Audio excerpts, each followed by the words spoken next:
আমার যতটুকু আছে ততটুকু নিয়ে আমি সন্তুষ্ট, আলহামদুলিল্লাহ আলহামদুলিল্লাহ। হ্যালো এভরিওয়ান, আসসালামু আলাইকুম। কেমন আছেন? আশা করি অনেক অনেক ভালো আছেন।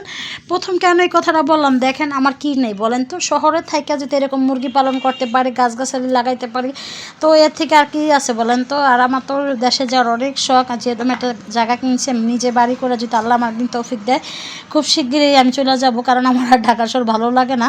কিন্তু এই যে দেখেন কি সুন্দর বারান্দা বসে মুরগি পালন করি, এত ভালো লাগে। তাই সেখানে তো মুরগিগুলারে অন্য খাবার দিছি, কারণ প্রায় 2-2.5 মাস হয়ে গেছে মুরগিগুলোর বয়স। এখন নাকি বলে অন্য খাবার দিতে হয়, এর আবার একটা নিয়ম আছে।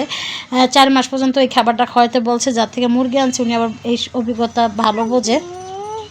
তো যাই হোক, ওই মানে ফিট আনতে গেছিলাম, ছোটোগুলো বলতেছে ভাবি এগুলো এখন খাওয়াবেন না, এখন এসে আবার এগুলো খাওয়াবেন। তো আমি আবার এগুলোর খাবারে আনছি প্রায় 2-2.5 কেজি। আর এদিকে একটু হালকা পাতলা অনেকদিন পর নিচে গেলাম, যেহেতু পার ব্যথার লেগে যাইতে পারি না, তো হালকা পাতলা কিছু বাজার টাজারও আনলাম যতটুকু প্রয়োজন। তারপর রিক্সা এসে পড়ছি। যাই হোক, যত কিছু আনি নেই। আর এদিকে দেখেন কত সুন্দর, মানে ওই বাজারগুলো আনছিলাম ছেলেকে মাদ্রাসা দিয়ে আসার সময়। আর এদিকে দেখেন মরিচগুলো কত সুন্দর, সব গাছ তো মরে গেছে, এখন 2-1টা গাছ আছে। তো যাই হোক, এখন দেখি এই জাতটা এখন আছে, তো মাশাআল্লাহ কয়েকটা মরিচ হয়েছে, ধুন্দুল হয়েছে। তো কিছু সবজি নিয়ে যাবো আজকে। তো আজকে কিছু রান্না করব, আজকে হচ্ছে কলিজা রান্না করবো আর পুঁই শাক রান্না করব।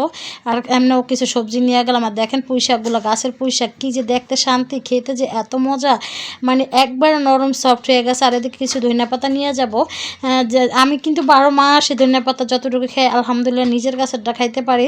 আর দেখেন আগা আগা ছিঁড়ে নিয়েছি, হাইব্রিড ধনিয়াগুলো সবসময় আগা আগা ছিঁড়ে নেবেন, দেখবেন কয়েকদিন পর আবার হয়ে গেছে। কারণ গতবার আমি একবার লাগে মানে 7-8 বার করে এভাবে নিয়ে খাইছি। তো যাই হোক, এই দেখেন কত কিছু নিলাম আমার ছাদের থেকে, আলহামদুলিল্লাহ। আমি যতটুকু আমার আছে আলহামদুলিল্লাহ আলহামদুলিল্লাহ অতটুকু আমি সন্তুষ্ট। দেখেন নিজের ছাদ বাগান, আমার নিজের না, সরি, এরকম আমার ভাড়া বাসা। আবার বললেন না যে নিজের বাড়ি, আমি ভাড়া বাসা করলাম, ছাদ বাগানটাই করছি।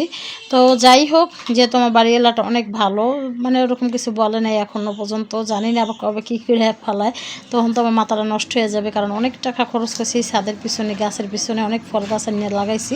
আর বিশেষ করে লাগাইছি যেহেতু আমি গ্রামের বাড়িতে চলে গেলে গাছগুলো আমি নিয়ে আমার নিজের জায়গায় লাগাবো, এখন আপাতত শুধু যত্নের জন্য লাগাইছি।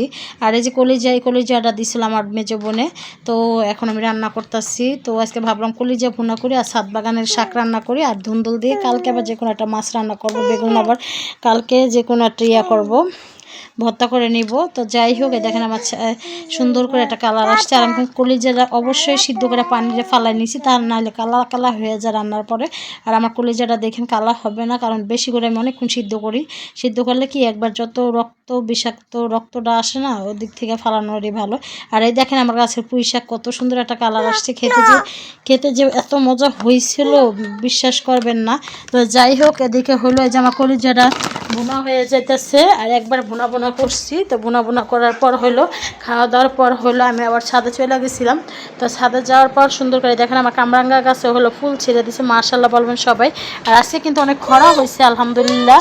তো এখন গাছে একটু পরিচর্যা যদি আল্লাহ করতে দেয় করতে পারবো, যদি আর বৃষ্টি না হয়। দেখেন কি যেন পোকায় ধরছে, তো এই পোকার ওষুধ দিয়ে দেবে ইনশাআল্লাহ। আর কিছু আবার আগামীকালকে কিছু শাক তুলে নিব, আজকে হলো আলু শাক তুলে নিব। দেখেন কত সুন্দর আলু শাক হয়েছে। তো আমার শাক বিকেলবেলার আবার ছাদ বাগান। তো সবাই ভালো থাকবেন, সুস্থ থাকবেন। আমার ভিডিওগুলো যদি আপনাদের ভালো লাগে অবশ্যই লাইক কমেন্ট শেয়ার করে পাশে থাকবেন। তো ছাদে থেকে আবার শাকসুক তুললে করে পরে বিকেল আবার ছেলেকে মাদ্রাসা দিতে যাই, এনকে ফুচকা চট করে নিয়ে আসছিলাম। এটা নতুন দোকান থেকে আনছি, জানি না কেমন হয়, খেতে বেশ ভালোই হয়েছিল। তো সবাই ভালো থাকবেন, আল্লাহ হাফেজ।